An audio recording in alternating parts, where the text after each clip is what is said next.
ಇಂತಾಗ ಮಾತಾಡಲಬಾರದು. ಅದಕ್ಕೆ first of all day 1 ನಾನು charge ತಗೊಳ್ಳುವಾಗ ಫಸ್ಟ್ ಮೀಟಿಂಗ್ ಅಲ್ಲಿ ನಾನು ಹೇಳಿರೋದು, ನಾನು ಯಾರನ್ನು ಬೈಯಲ್ಲ. ಒಂದು ಆಫೀಸರ್ ಇರಲಿ, ಸಿಬ್ಬಂದಿ ಇರಲಿ, ನನ್ನ ಚೇಂಬರ್ಗೆ ಬರಲಿ, ಅವ್ರು ಏನ್ ತಪ್ಪು ಮಾಡಿರ್ತಾರಂದ್ರೆ ಸರಿ, ಅವ್ರು ಡಿಸ್ಮಿಸ್ ಮಾಡುವ ಮಟ್ಟದಲ್ಲಿ ತಪ್ಪು ಮಾಡಿರ್ತಾರಂದ್ರೆ ಸರಿ, ನನ್ನ ಚೇಂಬರ್ ಅಲ್ಲಿ ಕೂರಿಸಿ ಮಾತಾಡಿ ನಾನು ನಿಮಗೆ ಬೆಲೆ ಕೊಡ್ತೀನಿ. ಇದು ಒಂದೊಂದು ಆಫೀಸರ್ ಸಿಬ್ಬಂದಿಗೆ ಕೊಡುವ ಬೆಲೆ, ಆ ಸಿಬ್ಬಂದಿ ಸಾರ್ವಜನಿಕರಿಗೂ ಕೊಡುವ ಬೆಲೆ. ಒಬ್ಬರು mutually everybody should be respected. ಅದನ್ನು ನಾನು ಫಾಲೋ ಮಾಡ್ತಾ ಇದ್ದೀನಿ. ನೀವು ಫಾಲೋ ಮಾಡಲ್ಲ ಅಂದ್ರೆ ಕ್ರಮ ಕೈಗೊಳ್ತೀನಿ ಅಂದ್ರೆ ಡೇ 1 ಫಸ್ಟ್ ಮೀಟಿಂಗ್ ಅಲ್ಲಿ ಕೂಡ ಹೇಳಲಾಗಿದೆ.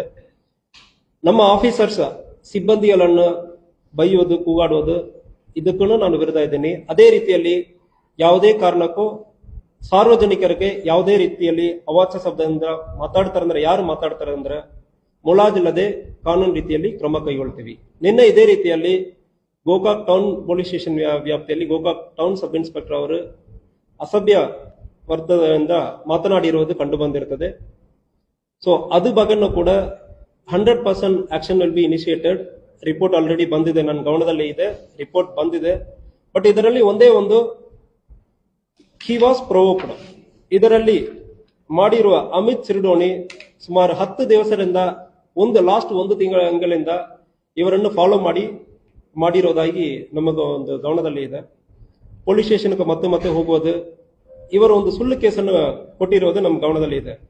ಯಾವುದೇ ಆಗದೆ ಒಂದು ಕೇಸಲ್ಲಿ ಅಟೆಂಪ್ಟ್ ಟು ಮರ್ಡರ್ ಅಂದ್ರೆ ಒಂದು ಅವರ ರಿಲೇಟಿವ್ ಮೇಲೆನೆ ಕೊಟ್ಟಿರೋದು.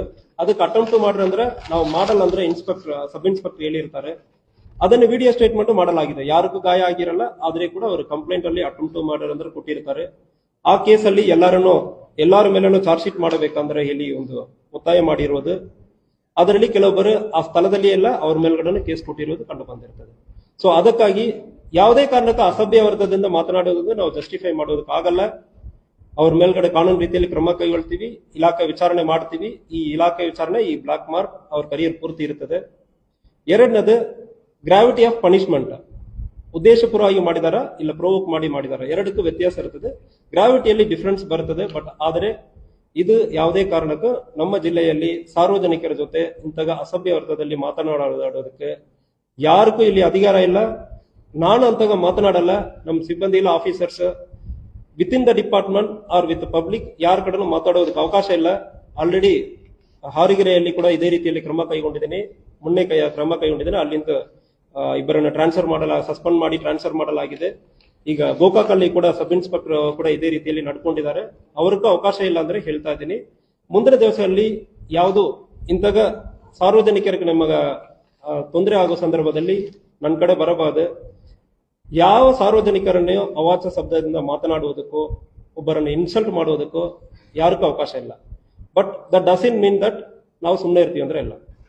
ಯಾವುದೇ ಪೊಲೀಸ್ ಆಫೀಸರ್ಗೆ ತೊಂದರೆ ಮಾಡುವ ಸಂದರ್ಭದಲ್ಲಿ ಪೊಲೀಸ್ ಆಫೀಸರ್ ಇರಲಿ, ಸಿಬ್ಬಂದಿ ಇರಲಿ, ನೀವು ಕಂಪ್ಲೇಂಟ್ ಕೊಡಿ. ನಿಮಗೆ ತೊಂದರೆ ಆಗುವ ಸಂದರ್ಭದಲ್ಲಿ ನಿಮ್ಮ ಕೆಲಸ ಮಾಡೋದಕ್ಕೆ ಬಿಡದೆ ಇವರು ನಮ್ಮ ಸಬ್ ಇನ್ಸ್ಪೆಕ್ಟರ್ ಹೇಳ್ತಾರೆ 10 ಸಾರಿ ಬಂದು ನಮಗೆ ಹಿಂಗೆ ತೊಂದರೆ ಮಾಡ್ತಾ ಇದ್ದಾರೆ, ಏನ್ ಮಾಡೋದಂದ್ರೆ ಏನೋ ಸಂದರ್ಭದಲ್ಲಿ ನೀವು FIR ಅನ್ನು ರಿಜಿಸ್ಟರ್ ಮಾಡಿ. ಯಾರು ನಿಮಗೆ ತೊಂದರೆ ಮಾಡೋ ಸಂದರ್ಭದಲ್ಲಿ ಪಬ್ಲಿಕ್ ಕಿರಿಕಿರಿ ಮಾಡ್ತಾರೆ. ಈಗ ವಿಡಿಯೋ ಇಟ್ಕೊಂಡು ಯೂಟ್ಯೂಬರ್ಸ್ ಅಂದ್ರೆ ಹೇಳ್ಕೊಂಡು ಕೆಲವೊಬ್ಬರು ವಸೂಲಿ ಮಾಡ್ತಾರೆ, ಎಕ್ಸ್ಟಾರ್ಷನ್ ಮಾಡ್ತಾರೆ. ಅಂತ ಸಂದರ್ಭದಲ್ಲಿ ನೀವು ಕಂಪ್ಲೇಂಟ್ ಕೊಡಿ, ನಾವು FIR ಮಾಡೋದಕ್ಕೆ ರೆಡಿ ಇರ್ತೀವಿ. ಬಟ್ ಇಂತಹ ಇನ್ಸಲ್ಟ್ ಮಾಡೋದಕ್ಕೂ ಅವಾಚ್ಯ ಶಬ್ದದಿಂದ ಮಾತನಾಡೋದಕ್ಕೂ